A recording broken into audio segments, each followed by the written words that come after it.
GIT की online class में एक बार पुनः आप सभी लोगों का स्वागत है। आज की क्लास में हम लोग को देखना है कि रिलेशनल ऑपरेटर क्या होते हैं। ठीक है, तो रिलेशनल ऑपरेटर को कंपैरिजन ऑपरेटर भी बोला जाता है, चाहे कंपैरिजन ऑपरेटर बोला जाए या फिर रिलेशनल ऑपरेटर बोला जाए, दोनों चीज़ें होती हैं सेम, दोनों में कोई डिफरेंस नहीं है। अब हम लोग को समझना है कि रिलेशनल ऑपरेटर क्या है। तो रिलेशनल ऑपरेटर हमेशा वैल्यूज की तुलना करने के लिए यूज किया जाता है और ये ऐसे ऑपरेटर हैं जो ऑलरेडी आप पढ़ चुके हैं जावा स्क्रिप्ट में। बस हमें देखना है कि पाइथन में हमें इसका यूज कैसे करते हैं। सेम सारे कंसेप्ट यूज होंगे रिलेशनल ऑपरेटर में। तो रिलेशनल ऑपरेटर में सबसे पहला ऑपरेटर है इक्वल टू का। इक्वल टू का मतलब ये होता है कि अगर दो वैल्यू आपस में बराबर होगी तो रिजल्ट क्या आएगा? ट्रू।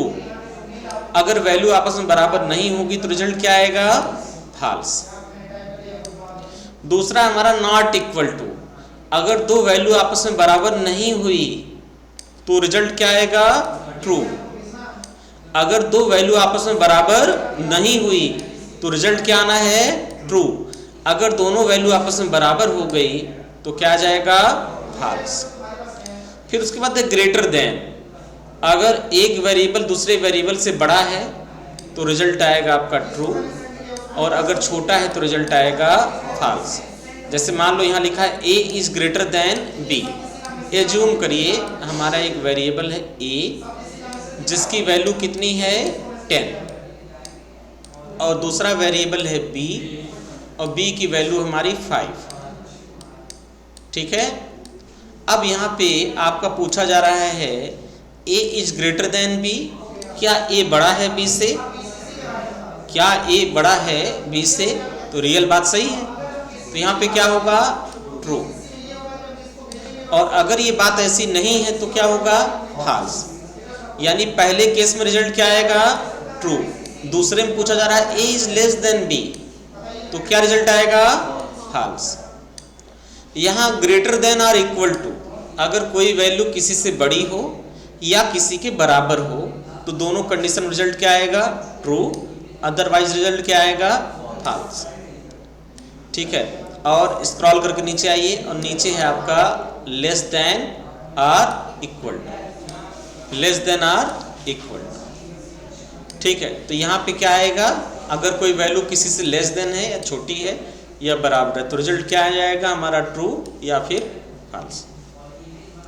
ठीक है, तो ये हो गया हमारा रिलेशनल ऑपरेटर। इनका यूज कैसे करना है, एक एक ऑपरेटर पर एक एक प्रोग्राम आपको दिए गए। तो सबसे पहले आपको समझना है इक्वल टू ऑपरेटर का यूज कैसे करता है। इक्वल टू ऑपरेटर क्या है? यह ऑपरेटर चेक करता है कि दोनों वैल्यू समान है या नहीं, दोनों वैल्यू आपस में बराबर है या नहीं। अगर दो वेरिएबल की वैल्यू आपस में बराबर हुआ तो रिजल्ट क्या आएगा? ट्रू। इसका रिजल्ट हमेशा किस में आना है? ट्रू या फॉल्स में। इसका रिजल्ट हमेशा किस में आना है? ट्रू या फॉल्स में। इन चीज़ों को समझने के लिए हमें इफ़ को समझना जरूरी है। इफ़ स्टेटमेंट हमने आपको पढ़ाया था, कहाँ पढ़ाया था? जावा स्क्रिप्ट में। तो उसको एक बार थोड़ा सा समझना आपको जरूरी है। अगर इफ़ स्टेटमेंट आपको समझ में आ रहा है तो हमें रिलेशनल ऑपरेटर पढ़ने से पहले थोड़ा सा देखना है कंडीशनल स्टेटमेंट क्या है। देखिए, जितने भी प्रोग्रामिंग लैंग्वेज हैं, चाहे C है, चाहे C++ है, पाइथन है, जितने भी लैंग्वेज हैं सब सीक्वेंशनल चलते हैं। सीक्वेंशनल का मतलब पहले लाइन का कोड एग्जीक्यूट होगा, फिर सेकंड लाइन का कोड एग्जीक्यूट होगा, फिर तीसरे लाइन का कोड एग्जीक्यूट होगा, फिर चौथे लाइन का कोड एग्जीक्यूट होगा। ऐसे लाइन बाय लाइन एग्जीक्यूशन होते हैं। ये इनका बाय डिफ़ॉल्ट नेचर है। इन प्रोग्रामिंग लैंग्वेज का बाय डिफ़ॉल्ट नेचर है कि लाइन बाय लाइन एग्जीक्यूट होंगे। First line, second line, third line, fourth line, जितने भी लाइन होंगे प्रोग्राम में सब लाइन बाय लाइन एग्जीक्यूट होंगे। लेकिन कई बार हमको ज़रूरत पड़ती है कि हम लाइन बाय लाइन ना करके किसी कंडीशन के आधार पर प्रोग्राम चलाएं।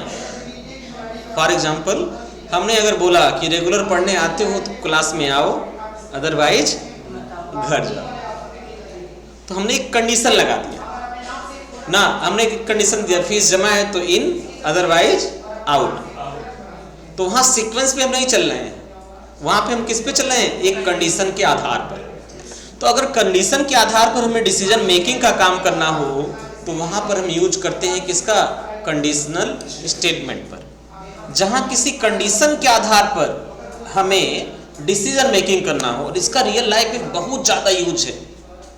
वी-मार्ट ने ऑफर निकाला क्या कि अगर आप 2000 से ऊपर का परचेज कर रहे हैं तो आपको आपको एक 2000 का बैग हम 200 रुपये में देंगे।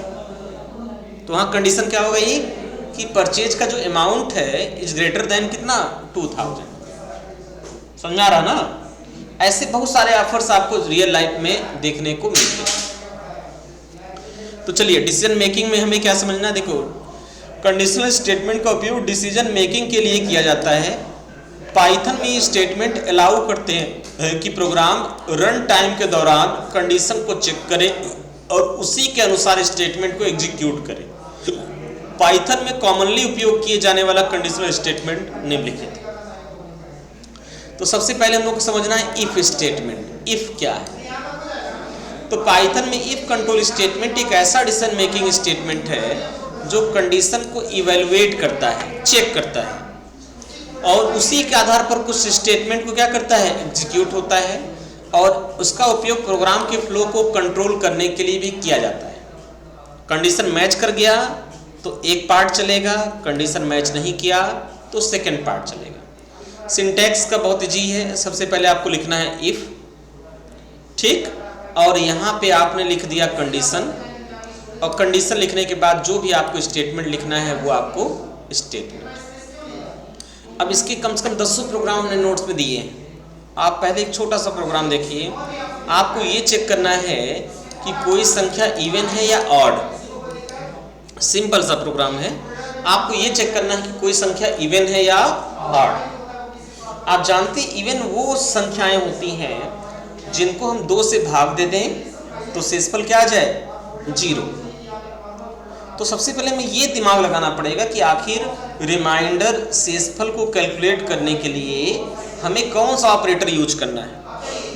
तो इसका बहुत सिंपल सा लॉजिक है कि अगर आपको रिमाइंडर निकालना है तो आप कौन सा ऑपरेटर यूज करते हैं, मॉडुलस। यानी किसी संख्या को हम मॉडुलस करें किससे, 2 से, और अगर उसका रिमाइंडर 0 आ रहा है मीन्स इवन, और अगर रिमाइंडर 0 नहीं आ रहा है मीन्स ऑड। तो ये लॉजिक जब हमारे माइंड में बन जाएगा तो कोड लिखना हमारे लिए आसान है। ठीक है, समझ में आ रहा ना। प्रोग्रामिंग रटी रटाई टेक्निक नहीं है। रियल लाइफ में बहुत सारे प्रॉब्लम्स आते हैं जिनको प्रोग्रामिंग के थ्रू हम इजीली सॉल्व करते हैं, लेकिन उसके लिए आपकी माइंड में क्रिएटिव होना चाहिए, डिसीजन मेकिंग होना चाहिए, आपके माइंड में लॉजिक जनरेट हो। उसके लिए आपको एनालाइज करना पड़ेगा, चीज़ों को एज्यूम करना पड़ेगा, सोचना पड़ेगा, तब जाके आप कोड को सही तरीके से राइट कर पाएंगे। तो चलिए एक छोटा सा प्रोग्राम हम बनाते हैं जहां हम एक नंबर को यूजर से इनपुट लेते हैं और हम ये चेक करते हैं क्या यह नंबर इवन है या यह नंबर ऑड। सिर्फ इतना समझना है कि नंबर इनपुट होगा, हमें चेक करना है कि नंबर इवन है या नंबर हमारा ऑड, बस इतना। ठीक है, समझ में आ रहा ना। तो हमारा जो प्रोग्राम है हम लोग को ये चेक करना है कि हमारा नंबर इवन है या हमारा नंबर ऑड है। समझ में आ गया ना। लेकिन वो कैसा होगा, वो यूजर से इनपुट लिया गया होगा। हम प्रोग्राम को पहले यूजर से इनपुट लेंगे देन। तो चलिए आते हैं अपने VS कोड पर और इस चीज़ को इम्प्लीमेंट करते हैं। यहाँ पर हम इफ़ को भी अच्छे से समझ जाएंगे। तो सबसे पहले आपको लिखना है program to check a number is even और ऑड। आपको ये चेक करना है कि ये नंबर आपका इवन है या ये नंबर ऑड। पुराने जो आउटपुट थे उसको थोड़ा सा हम क्लियर कर दे रहे हैं यहाँ से। तो हमने कंट्रोल के साथ L बटन दबाया तो सब आउटपुट हमारा क्या हो गया, क्लियर। ठीक, कंट्रोल L से हमारा आउटपुट जो है क्लियर सब। अभी कोई भी आउटपुट नहीं है, कुछ भी नहीं हमारे पास। थोड़ा सा हम जूम करते हैं जिससे आपको दिखाई दे। तो ये हो गया हमारा जूम, दिख रहा ना। तो ऊपर के सेक्शन में हम कोड लिखेंगे और नीचे के सेक्शन में हमारा आउटपुट आएगा। चलिए, तो सबसे पहले हमने एक वेरिएबल बनाया num, ठीक, और हमें यहाँ यूजर से इनपुट लेना है और लेने के बाद उस वैल्यू को कन्वर्ट किससे करना है, इंटीजर में। ठीक है, तो आप जानते हैं इंटीजर में कन्वर्ट करना है तो int फंक्शन को कॉल करते हैं। लेकिन यूजर से इनपुट भी लेना है, इसलिए हम सबसे पहले लिखेंगे int और INT के भीतर हम पास करा देंगे किसको, इनपुट को। और इनपुट को पास कराने के बाद इनपुट के भीतर हमें जो मैसेज प्रिंट कराना है यूजर से, उस मैसेज को हम लिखेंगे। ठीक है, रानी डोंट स्लीप। ठीक है, तो हमें क्या करना है, हमें सबसे पहले यूजर से मैसेज एक प्रिंट कराना है। हमने यहाँ पर लिखा inter any number, inter any number. हम चाहते हैं नंबर थोड़ा सा हमारा एक नई लाइन पर आ जाए। ठीक, जो नंबर इनपुट करें वो न्यू लाइन पर आ जाए। तो बेटर क्या रहेगा, हम यहाँ पे /n लगा दें, तो हमारा जो आउटपुट आएगा, जो हमें टाइप करने का मैसेज आएगा, वो कहाँ पर आएगा, न्यू लाइन पर आएगा। अब हमें इसे चेक करना है, तो सिंपल सा चीज़ है, हम लगाएंगे इफ़ लगाने के बाद हम ब्रैकेट लगा दिए। हाँ, सिंटैक्स का ये कहता है कि इफ़ के बाद आपको क्या देना है, इफ़ के बाद नंबर को आपको चेक कर लेना है। तो चलिए ठीक, तो यहाँ पे हमने क्या किया, ये ब्रैकेट को मैंने हटा दिया। हमने लिखा सिंपल, स्पेस दिया इफ़ के बाद, स्पेस के बाद हमने लिखा यहाँ पर नंबर कहाँ पे आ गया, नम में मॉडुलस 2। और अगर यह 0 है तो हम क्या करेंगे, इक्वल टू ऑपरेटर का यूज करेंगे। ये चेक करेगा क्या ये वैल्यू बराबर है या नहीं। तो हमने कर दिया यहाँ पर 0। और अगर ऐसा है तो देन हमें क्या करना है, हमें मैसेज एक प्रिंट करा देना है। तो हम नई लाइन पर आ गए और हमने लिख दिया प्रिंट, ये हमने लिख दिया प्रिंट।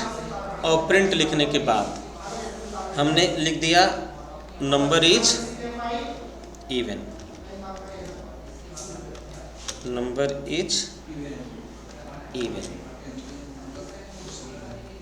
इवन। ठीक, लेकिन इसका एक सेकेंड पार्ट भी तो हो सकता है। हमें ये भी तो देखना होता है कि नंबर हमारा ऑड तो नहीं है। तो इसके लिए हम क्या लगाएंगे, यहाँ पर हम लगाएंगे एल्स। और हमेशा देखिए, चाहे इफ़ हो चाहे एल्स, आपको एक कॉलन लगाना पड़ता है कंडीशन के बाद। तो यहाँ पर हो गया हमारा कॉलन, ठीक है। और यहाँ पर भी हमें देना पड़ेगा एक कॉलन। और कॉलन देने के बाद देन हमको जो चीज़ हम प्रिंट कराना चाहते हैं वो चीज़ हम यहाँ पे क्या करेंगे, प्रिंट कराएंगे। तो हमने लगा दिया प्रिंट, और प्रिंट लगाने के बाद हमने लिख दिया डबल ब्रैकेट के भीतर नंबर इज ऑड।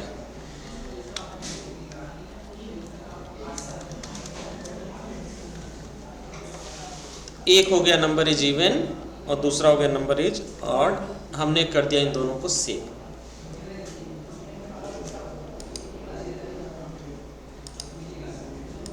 तो देखिए यहाँ पर हमने लगाया इफ नम मॉडुलस 2, थोड़ा सा एरर आ रहा था तो हमने यहाँ पर लगा दिया कर्ली ब्रेसेस। अगर ये हमारा कंडीशन ठीक होगा तो हम यहाँ लगा देंगे प्रिंट, और प्रिंट लगाने के बाद जो भी मैसेज हम प्रिंट कराना चाहें वो मैसेज हम यहाँ पे देंगे। तो हो जाएगा नंबर इज इवन, ठीक। और अगर ऐसा नहीं है देन हमें लगाना है एल्स, और एल्स लगाने के बाद फिर वही सेम कर्ली ब्रेसेस, और यहाँ पे हम लिख देंगे प्रिंट। और प्रिंट लगाने के बाद हमें डबल कोट्स में दे देना है नंबर इज ऑड। लेकिन ध्यान रहे, इफ़ लगाइए या फिर एल्स लगाइए, यहाँ पे कॉलन आपको देने ही देने हैं, ये तब जाके कोड आपका ठीक होगा। यहाँ इफ़ की कंडीशन के बाद और एल्स की कंडीशन के बाद। अब आउटपुट को कंट्रोल एल से हम करते हैं क्लियर, कंट्रोल एस से इस कोड को करते हैं सेव, ठीक। कंट्रोल एस से हम इसको सेव करते हैं और इस कोड को रन कराते हैं। चलिए, इंटर इन नंबर, हमने नंबर इनपुट किया 6, number is even. Again run कराइए। इस बार जो आउटपुट पूछ रहा है हमने दिया 7, तो आ गया नंबर इज, यानी प्रोग्राम क्या है, ये प्रोग्राम हमारा काम कर रहा है। समझ में आ रहा ना। तो इफ एल्स को हम इसी तरीके से चेक करेंगे। हमें बस यही समझना था कि हमारा इफ एल्स का पार्ट कैसे काम करता है। ठीक है, तो हेडिंग डाल लीजिए कंट्रोल स्टेटमेंट। Control statements